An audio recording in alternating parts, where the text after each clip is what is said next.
Hello class. आज हम लोग पढ़ेंगे कायरोप्रैक्टिक। कायरोप्रैक्टिक के बारे में पढ़ेंगे। इससे पहले हम लोगों ने मसाज थेरेपी के बारे में पढ़ा था।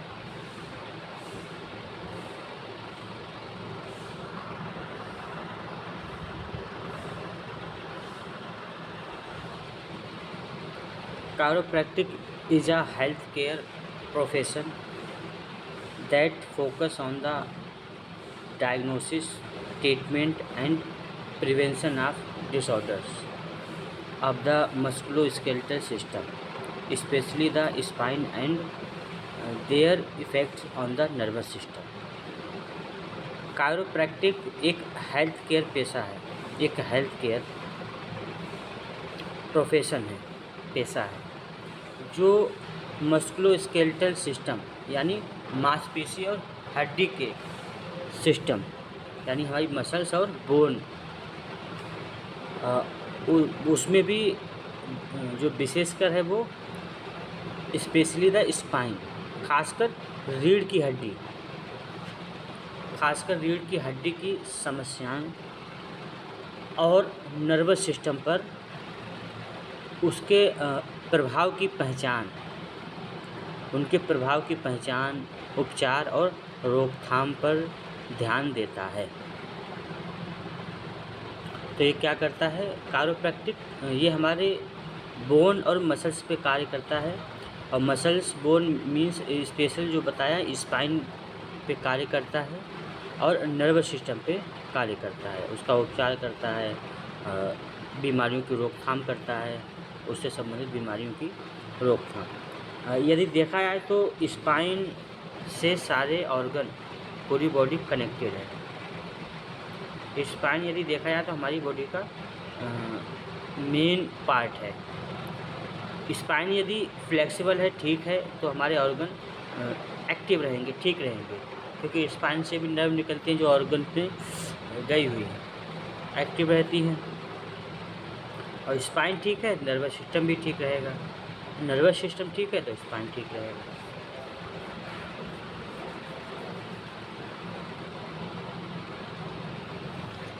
The primary treatment used in chiropractic is spine manipulation adjustment, which aims to restore joint mobility, reduce pain and improve physical function. Chiropractic में मुख्य उपचार स्पाइन मैनिपुलेशन यानी एडजस्टमेंट। तो मेन जो है इसमें स्पाइन का एडजस्टमेंट होता है, जिसका उद्देश्य जॉइंट्स की गति, जोड़ों की गतिशीलता को मेंटेन करके रखना है, जॉइंट्स की मोबिलिटी बनी रहे, दर्द कम कर हो और शारीरिक कामकाज को बेहतर बनाना है। जॉइंट्स ठीक रहेंगे, दर्द कम रहेगा, तो शरीर के जो भी सही से कार्य करने वाले हैं, शरीर के कार्य और शरीर से जो कार्य किए जाएंगे वो सब बेहतर होंगे।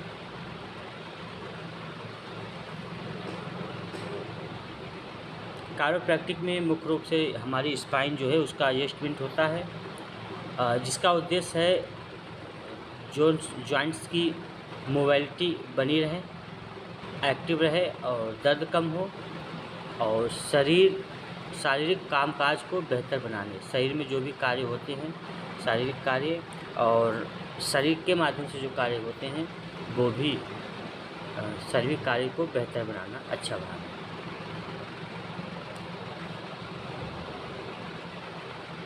The word chiropractic comes from the Greek words. Chiropractic शब्द जो है वो ग्रीक शब्द से है, दो शब्दों से मिलकर बना है। कायर प्रैक्टोस। कायर मीन्स हैंड, हाथ, प्रैक्टोस मीन्स डन बाय हैंड। तो thus chiropractic means treatment done by hand. इस तरह कायरोप्रैक्टिक का जो अर्थ है हाथ से किया जाने वाला उपचार। कायरोप्रैक्टिक क्या है? हाथ से किया जाने वाला उपचार।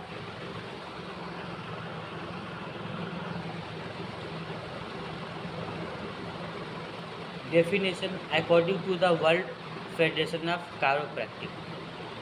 वर्ल्ड फेडरेशन ऑफ कायरोप्रैक्टिक के अनुसार chiropractic is a health profession concern with the diagnosis, treatment and prevention of mechanical disorder of the musculoskeletal system, particularly the spine, and the effects of these disorder on the function of the nervous system and general health। तो chiropractic एक health profession है। Chiropractic एक health profession है जो musculoskeletal system यानी हमारी muscles और skeletal means हड्डी, हमारी मसल्स और हड्डी, खासकर हमारी स्पाइन की मैकेनिकल समस्याओं और नर्वस सिस्टम के कार्यकाज।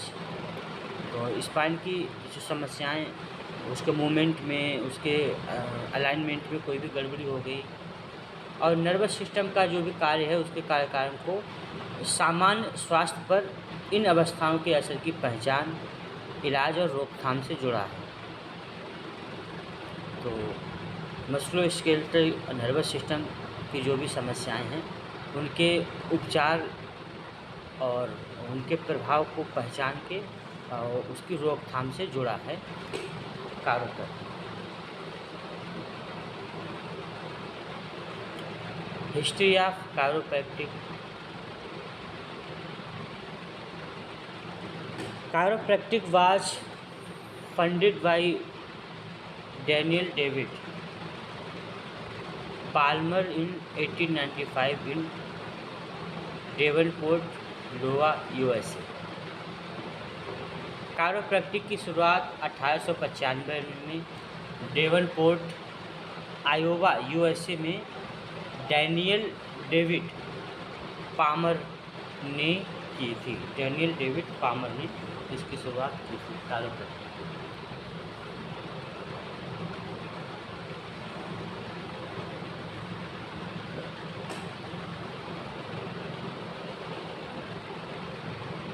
Palmer performed the first spinal adjustment of Harvey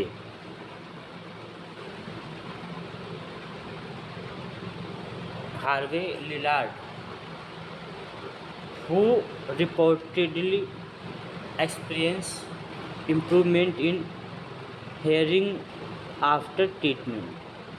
Palmer ने हार्वे लिलार्ड पर पहला स्पाइनल एडजस्टमेंट किया। कहा जाता है कि इलाज के बाद उनकी सुनने की क्षमता में सुधार हुआ था। तो जो भी डैनियल डेविड पामर थे, उन्होंने सबसे पहले हार्वे लिलार्ड पर उनके स्पाइन का एडजस्टमेंट किया था और एडजस्टमेंट करने का उनको फ़ायदा हुआ। उस उपचार के बाद उनकी सुनने की क्षमता जो है उसमें सुधार हुआ, बेहतर हुई उनकी स्वास्थ्य। Palmer believed that spinal misalignments called vertebral subluxations interfere with nervous system function and contribute to disease। Palmer का मानना था कि रीढ़ की हड्डी का गलत अलाइनमेंट, जिसे वर्टिब्रल सबलेक्शन कहा जाता है, तो रीढ़ की हड्डी का गलत अलाइनमेंट नर्वस सिस्टम के कार्य में बाधा डालता है और बीमारी का कारण बनता है। और ये सही बात है। स्पाइन यदि आपकी अलाइनमेंट ठीक नहीं है, स्पाइन में फ्लेक्सिबिलिटी नहीं है, स्पाइन टाइट है, स्पाइन में कोई दिक्कत हो गई है, तो उससे नर्वस सिस्टम डिस्टर्ब होता है। और जब नर्वस सिस्टम डिस्टर्ब होता है तो नर्वस सिस्टम के माध्यम से शरीर की अन्य आंतरिक और बाह्य सारी क्रियाएं भी डिसबैलेंस होती हैं, डिस्टर्ब होती हैं। प्रभावित होती हैं।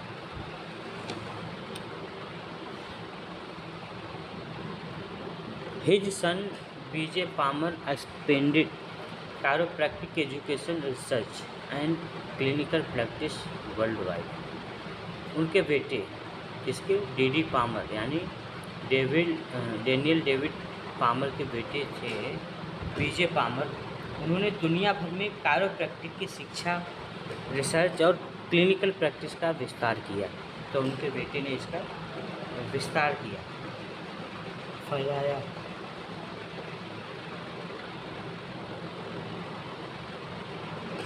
Principle of chiropractic,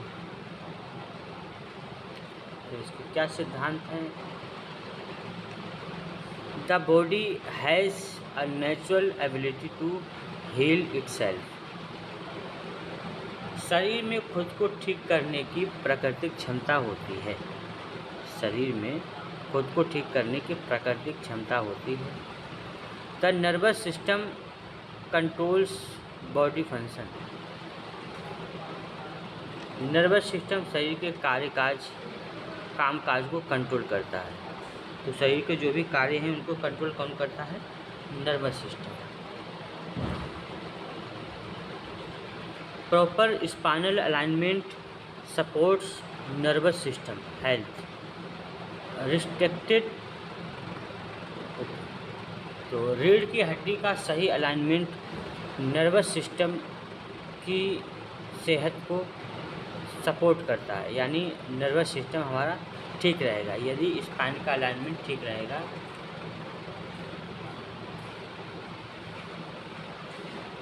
restricted joint movement, restricted joint movement can lead to pain and dysfunction. जोड़ों की सीमित गति से दर्द और कामकाज में दिक्कत हो सकती है।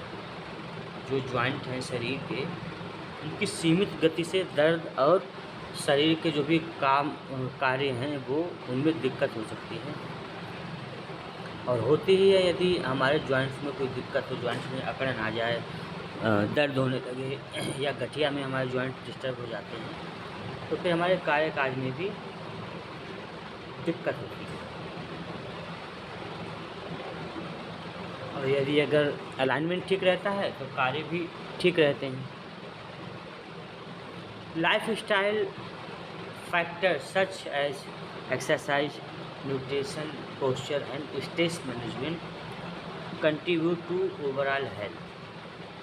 जीवन शैली से जुड़े कारक जैसे व्यायाम है, पोषण है, पोस्चर यानी बैठने का तरीका है, तनाव प्रबंधन समग्र स्वास्थ्य में योगदान करता है।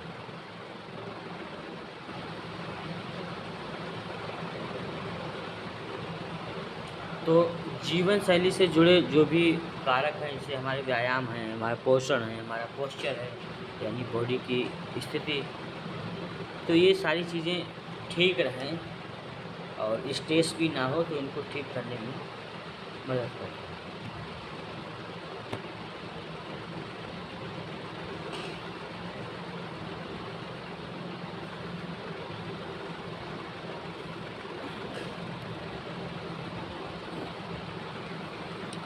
इंडिकेशन, इस्तेमाल, इनका उपयोग कहाँ कहाँ होता है? कायरोप्रैक्टिक किस चीज़ में? Chiropractic treatment is commonly use for chiropractic treatment is commonly use for यानी कायरोप्रैक्टिक उपचार का उपयोग आमतौर पर इन समस्याओं के लिए किया जाता है। कौन कौन सी समस्याएं हैं?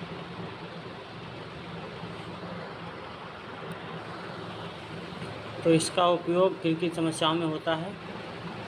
लो बैक पेन यानी कमर दर्द, लंबर रीजन में यदि दर्द हो रहा है, बैक पेन हो रहा है, कमर दर्द हो रहा है, तो उसमें इसका उपयोग होता है। नेक्स्ट है नेक पेन, गर्दन, सर्वाइकल वगैरह हो जाए, उसमें भी कायरोप्रैक्टिक का उपयोग होता है। तो इसके बाद नेक्स्ट है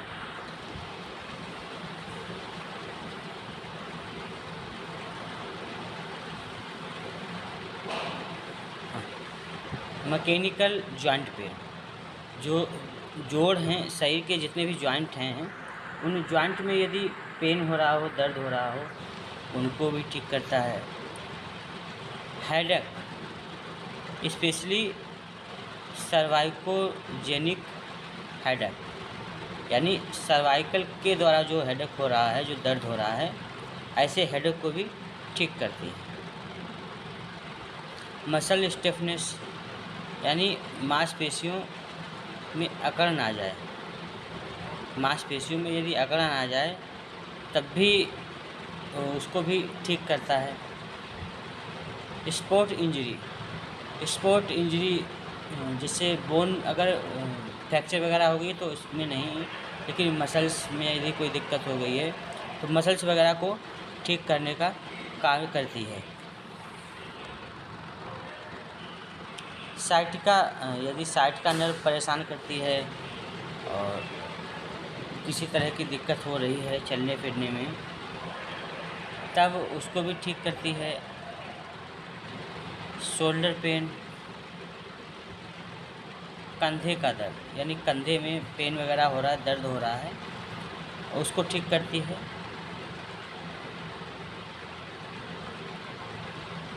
हिप पेन, कूल्हे का दर्द, हिप में पेन है, हिप एरिया में पेन है, हिप रीजन में पेन है, तो उसको भी ठीक करती है, कायरोप्रैक्टिक ठीक करता है। सर्टेन पोस्चर रिलेटेड डिसऑर्डर, कुछ मुद्रा संबंधी विकार, जैसे बैठने में, लेटने में, जो भी पोस्चर में यदि कोई गड़बड़ी है तो पोस्चर की गड़बड़ी के कारण कोई अगर दिक्कत हो रही है तो ऐसी समस्याओं को भी ठीक करता है। कॉन्ट्राइंडिकेशन, निषेध क्या है, क्या नहीं करना है।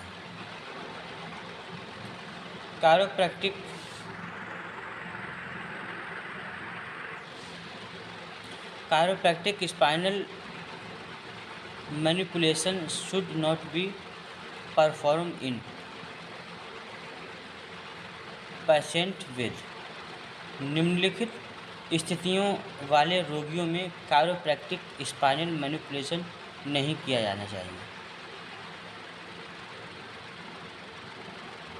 तो कौन सी यदि दिक्कत है, किस समस्या में कायरोप्रैक्टिक का उपचार नहीं करना चाहिए, तो सबसे पहले लिखा है एक्यूट फ्रैक्चर। यदि किसी का फ्रैक्चर हुआ है, हाल ही में फ्रैक्चर हुआ हो, जहाँ लंबा समय नहीं हुआ हो, तो उस व्यक्ति को ट्रीटमेंट नहीं करना चाहिए। और यदि किसी का practice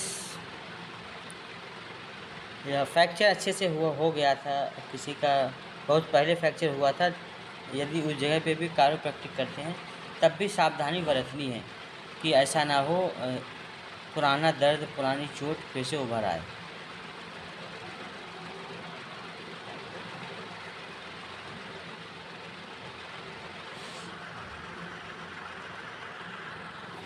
acute fracture severe osteoporosis, गंभीर ऑस्टियोप्रोसिस, यानी बोन जो है वो कैसी कह सकते हैं कि खोखली होने लगी, यानी बोन की डेंसिटी उसकी कम होने लगी। बोन इन्फेक्शन, हड्डी का कोई संक्रमण है, ऐसी समस्याएं ठीक होती हैं। बोन ट्यूमर्स, हड्डी के ट्यूमर हो गए हैं।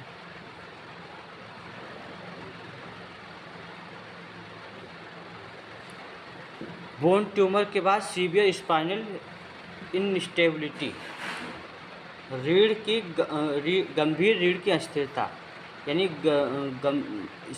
स्पाइन में गंभीरता, स्थिरता नहीं है, अस्थिर स्पाइन हो गई। Acute spinal cord compression,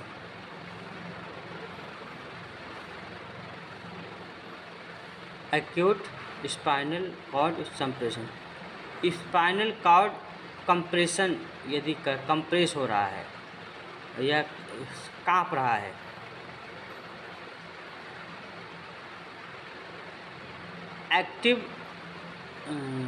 acute spinal cord compression, acute spinal tuberculosis, गंभीर रीढ़ की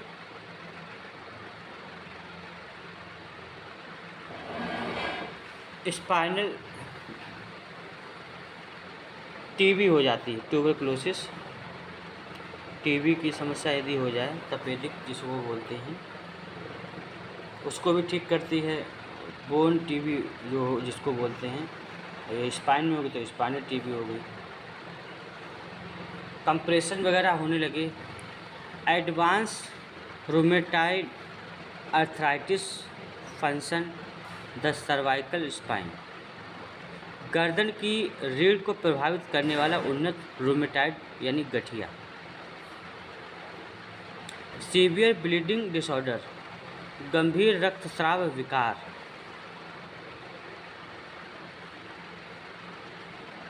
ब्लीडिंग बहुत ज़्यादा हो रही है कहीं की, तो वहाँ पे भी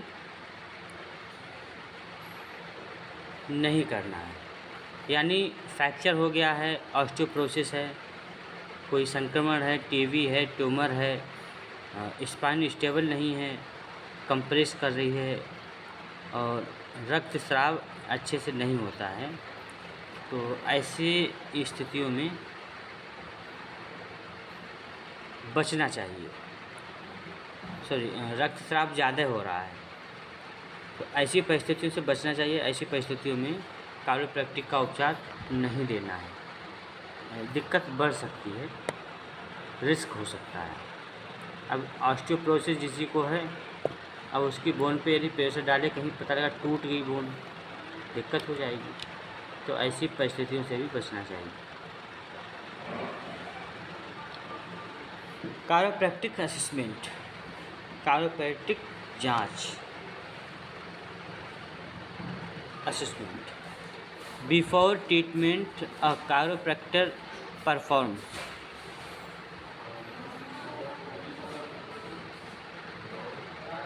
इलाज से पहले कायरोप्रैक्टिक ये जांच करते हैं। कौन सी जांच करते हैं?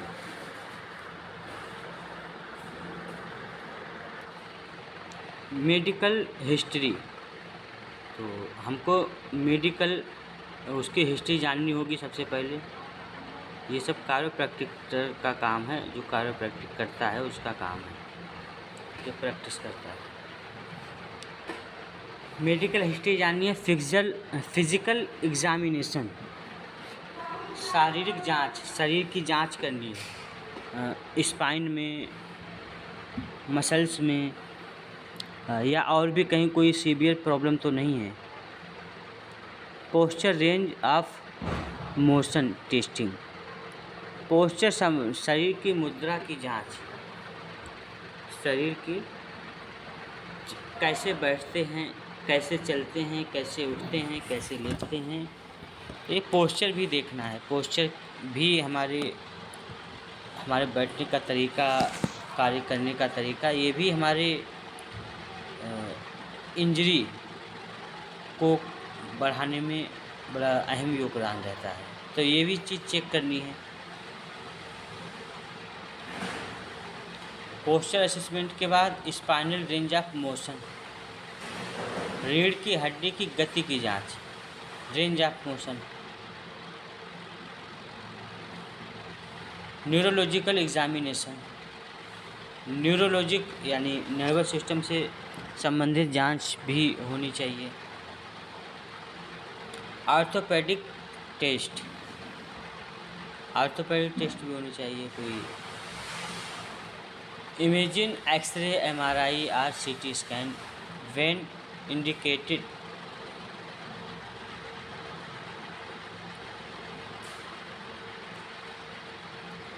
When indicated,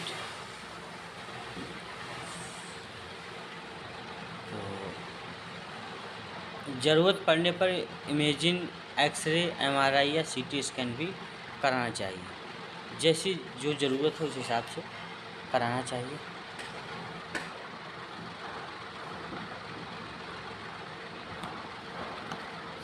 common technique include, तो टेक्निक कौन कौन सी, तकनीक क्या है। कॉमन टेक्निक इंक्लूड, तो ये तकनीक हैं कौन कौन सी, हाई वेलोसिटी लो एम्पलीट्यूड HVLA टेस्ट, तो spinal high velocity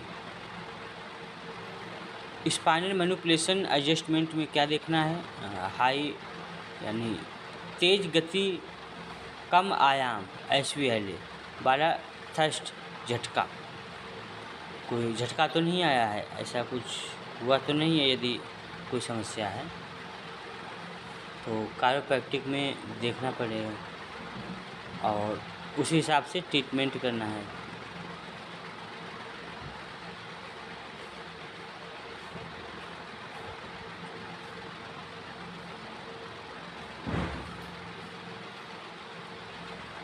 सबटिल for elderly patients are those with osteoporosis, सबसे मोस्ट कॉमन कायरोप्रैक्टिक पोस्चर, सबसे आम कायरोप्रैक्टिक प्रक्रिया सबसे शुरू में करनी चाहिए। फिर spinal mobilisation, gentle passive movement of spinal joint, रीढ़ की हड्डी के जोड़ों की हल्की पैसिव मूवमेंट यानी बिना ताकत की लगाए की गई जो भी हलचल है।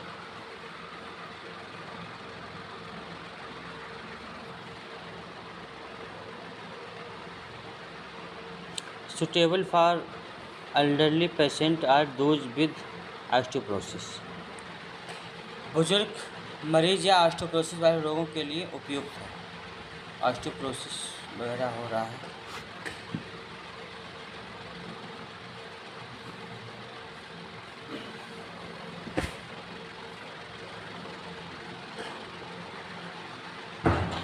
Soft tissue therapy, massage,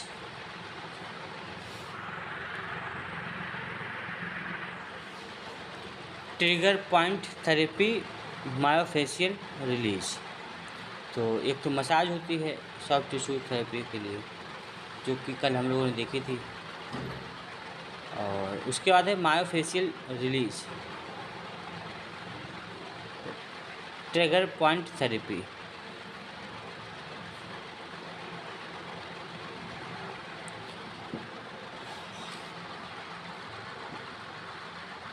activator method, use a small handed instrument to deliver control impulse,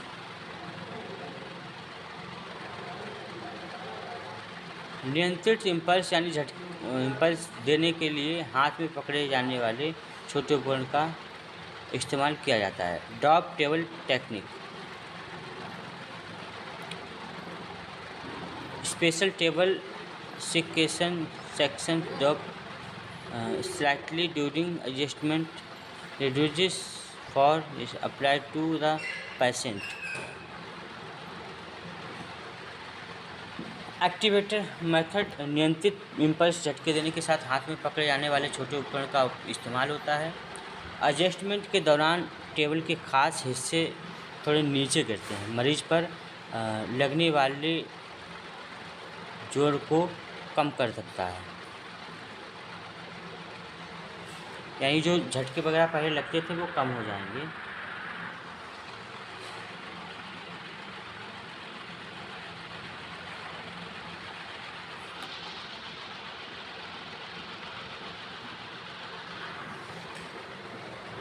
benefits, reduce pen, दर्द कम होता है, और इंक्रीज जॉइंट फंक्शन, रीढ़ की हड्डी के स्पेशली और जो भी जॉइंट है उनका फंक्शन ठीक होता है। रिड्यूस मसल्स स्पाज, मसल्स यानी जोड़ों की अकड़न ठीक होती है।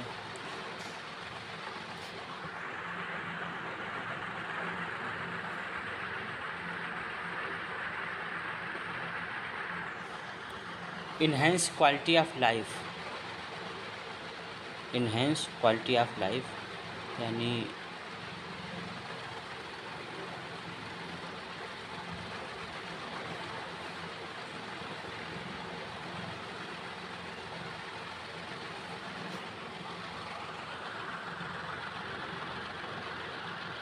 रिस्क एंड कॉम्प्लिकेशन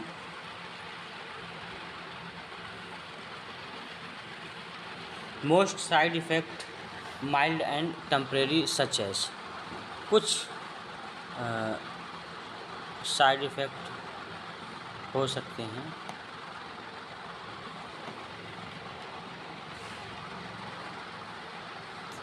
ज़्यादातर साइड इफ़ेक्ट हल्के और कुछ समय के लिए होते हैं, जैसे muscle soreness, mild stiffness, fatigue, headache. Rare but serious complication include injury, nerve injury,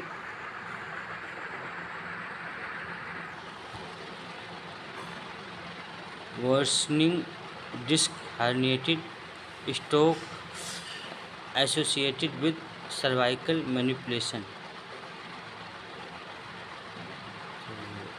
ये होने के भी चांस हैं और बाकी बीमारियां ठीक होती हैं। आज की क्लास को यहीं तक रखते हैं।